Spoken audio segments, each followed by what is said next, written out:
Hello students, welcome to online class. Today I continue our topic interest on drawings. देखिए पिछले topic में हमने पढ़ा 3 सिचुएशन से इंटरेस्ट ऑन ड्राइंग्स हम कैसे कैलकुलेट कर सकते हैं, इरेगुलर टाइम पीरियड में और रेगुलर टाइम पीरियड में। तो इरेगुलर टाइम पीरियड के हमारे मेथड था सिंपल मेथड और productive method. Regular time period के लिए हमने पढ़ा था मेथड एवरेज टाइम पीरियड, जिसकी 3 सिचुएशन हम पढ़ चुके हैं। अब आगे नेक्स्ट सिचुएशन हम देखेंगे। देखिए यहाँ एक इलस्ट्रेशन देखिए, A B and C are partner sharing profit equally. 3 partner हैं, अपना प्रॉफिट शेयरिंग रेशो उनका क्या है, इक्वल है। A draw regularly ₹6000 in the beginning of every month for the 6 month. इस लाइन को देखिए ध्यान से समझिए। ए जो है ड्रॉ करता है रेगुलरली 6000 रुपीज़, यानी ए जो है 6000 रुपीज़ जो है रेगुलरली निकालता है। कब, इन the beginning of every month, her month के शुरुआत में, फॉर द 6 मंथ एंडेड 30 सितंबर, यानी 6 मंथ तक 30 सितंबर 2018 तक। उसके बाद 6 मंथ के बाद उसने नहीं निकाली। इसी तरीके से B drew regularly ₹6000 at the end of every month, ये हर मंथ के लास्ट में निकालता है। फॉर द 6 मंथ एंडेड 30 सितंबर 2018, इसने भी 6 मंथ तक निकाली लेकिन मंथ के last day. C drew regularly ₹6000 in the middle of every month for the 6 month ended 30 सितंबर 2018, इसने निकाली 6000 in the middle of every month और 6 मंथ तक, यानी तीनों ने 6 मंथ निकाली। एक ने मंथ के शुरू में, एक ने मंथ के लास्ट में एंड एक ने मंथ के मिडिल में। तो calculate interest on drawings at the rate of 5% per annum. कितना रेट दिया हुआ है, 5% per annum. When the books are closed on 31 March every year. तो देखिए हम इस क्वेश्चन को एवरेज पीरियड, क्योंकि रेगुलर इंटरवल से है तो हमारा इसमें कौन सा मेथड अप्लाई होना चाहिए, एवरेज पीरियड मेथड।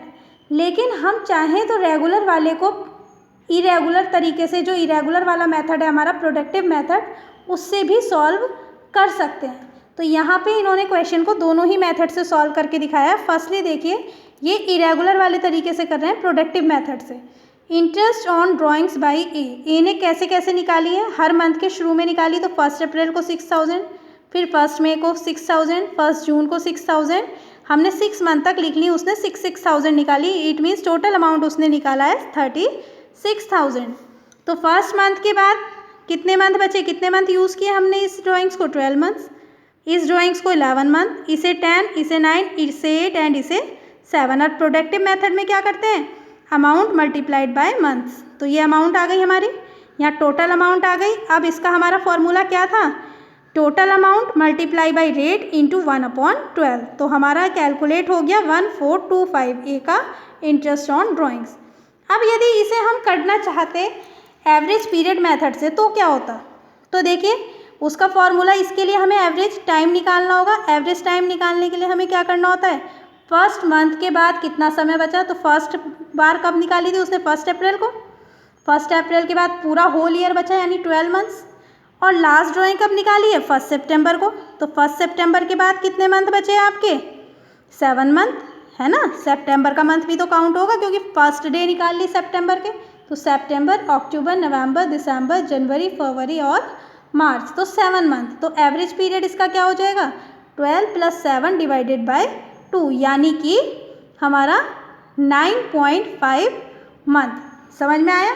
तो देखिए इसे कैसे हम कैलकुलेट करेंगे, 36,000 टोटल ड्राइंग्स 36,000 थी, 6 मंथ तक निकाली, 6 6 36। तो 36,000 इंटू रेट है हमारा 5/100 इंटू टाइम पीरियड आया 12 + 7 डिवाइडेड बाई 2, 9.5 मंथ।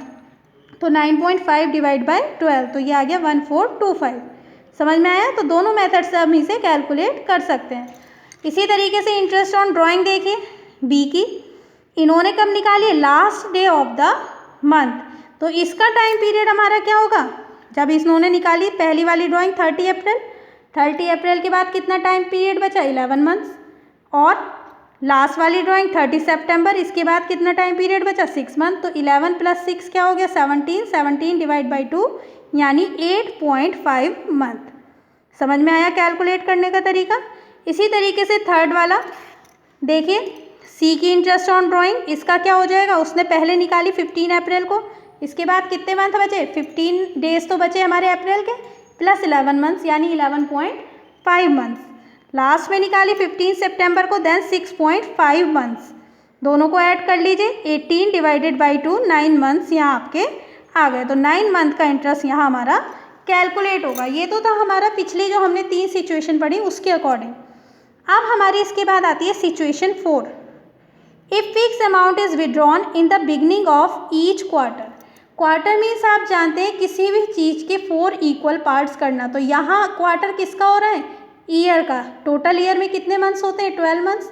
12 को 4 से डिवाइड कर लीजिए तो 1 क्वार्टर हो गया हमारा 3 मंथ्स का। 3 मंथ्स के 4 क्वार्टर यहाँ हमारे बन गए। अब क्या कह रहे हैं, हर क्वार्टर के बिगनिंग में, क्वार्टर के बिगनिंग में इट मीन्स अप्रैल, 1 अप्रैल निकाली, फिर अप्रैल मई जून के बाद 1 जुलाई निकाली, फिर जुलाई अगस्त सितंबर 3 मंथ्स का क्वार्टर हो गया, फिर 1 अक्टूबर को निकाली, फिर उसके बाद 1 जनवरी को निकाली। तो हर क्वार्टर के स्टार्टिंग में निकाली। इसी तरीके से इसका टाइम पीरियड भी कैलकुलेट होगा। कैसे, देखिए यदि क्वार्टर के स्टार्ट में निकाली तो आगे को 12 मंथ्स बचे।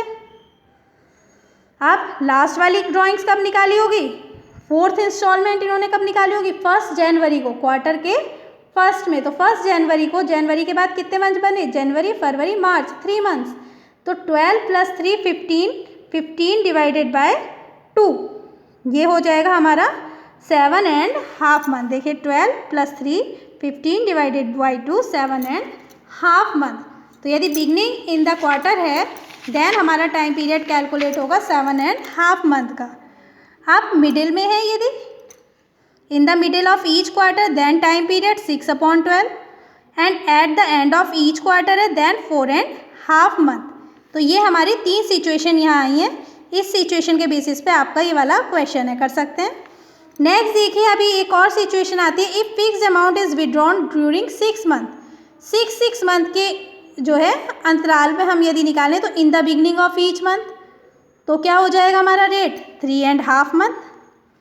मिडिल में हो तो 3/12 और एट द एंड है तो रेट है हमारा 2.5 मंथ। समझ में आया। एक और सिचुएशन इसके बाद हमारी आती है, if the date of withdrawn is not given. सबसे इंपॉर्टेंट पॉइंट है हमारा ये, बहुत बार क्वेश्चन में पूछ लिया आता है। If the date of withdrawn is not given, यदि हमें विड्रॉ की डेट दी हुई ही नहीं है, then interest on total drawings for the year is calculated for 6 month on the average basis. तो हम उसे मान लेते हैं कितने उस पर निकलेगा, ये 6 मंथ पे निकलेगा यदि टाइम पीरियड गिवन नहीं है। क्लियर है। अभी तक हम क्या करते थे, यदि टाइम पीरियड गिवन नहीं होता था तो खाली हम इंटरेस्ट से मल्टीप्लाई, रेट से मल्टीप्लाई कर देते थे। लेकिन अब क्या होगा, सिचुएशन इन्होंने बताई है कि यदि कहीं हमें टाइम पीरियड नहीं दिया हुआ है, डेट नहीं दी हुई है विड्रॉन की, देन हम क्या करेंगे, इसे 6 मंथ का कैलकुलेट करेंगे। क्लियर है स्टूडेंट्स। इसके बाद देखिए सिचुएशन हमारी है एक 9 सिचुएशन क्या है, when the rate of interest is given without the word per annum. यदि पर एनम आगे नहीं दिया हुआ है then interest is charge without considering the time factor, then time factor हमारा वहाँ पे कैलकुलेट नहीं होगा। समझ में आया, वहाँ टाइम पे पीरियड हमारा कैलकुलेट नहीं होता है। अब जनरल एंट्री हमारी इसकी कैसे बनती है, if partners capital account are fix यदि हमारा पार्टनर का कैपिटल अकाउंट है, देन जब इंटरेस्ट चार्ज करेंगे हम पार्टनर्स की ड्राइंग पे तो क्या बनेगी, पार्टनर्स करंट अकाउंट, क्योंकि फिक्स अकाउंट है ये तो कहाँ जाएगी, पार्टनर्स के करंट अकाउंट में डेबिट। क्या चीज़ डेबिट हो रही है, इंटरेस्ट ऑन ड्राइंग। तो एंट्री बनेगी partners current account debit to interest on drawings account. फिर इसे कहाँ ट्रांसफ़र करते हैं, P&L एप्रोप्रिएशन अकाउंट में। तो interest on drawing account debit to P&L appropriation account. अब इन दोनों की यदि कंबाइंड एंट्री बनानी हो तो क्या बनेगी हमारी, partners current account debit to P&L appropriation account. इन दोनों को ना बना के हम डायरेक्टली ये वाली एंट्री बना सकते हैं। यदि पार्टनर का कैपिटल अकाउंट फ्लक्चुएटिंग हो तो केवल करंट की जगह यहाँ क्या आ जाता है, capital account, partners capital account debit to interest on drawings account. दूसरी entry interest on drawings account debit to P&L appropriation account. इन दोनों की कंबाइंड एंट्री क्या बन जाएगी, partners capital account debit to P&L appropriation account. Clear है ये। इस टॉपिक के क्वेश्चंस आपको कॉपी में सॉल्व करने हैं। नेक्स्ट टॉपिक आएगा आपका interest on partners capital. Next video में करेंगे उसे। Thank you.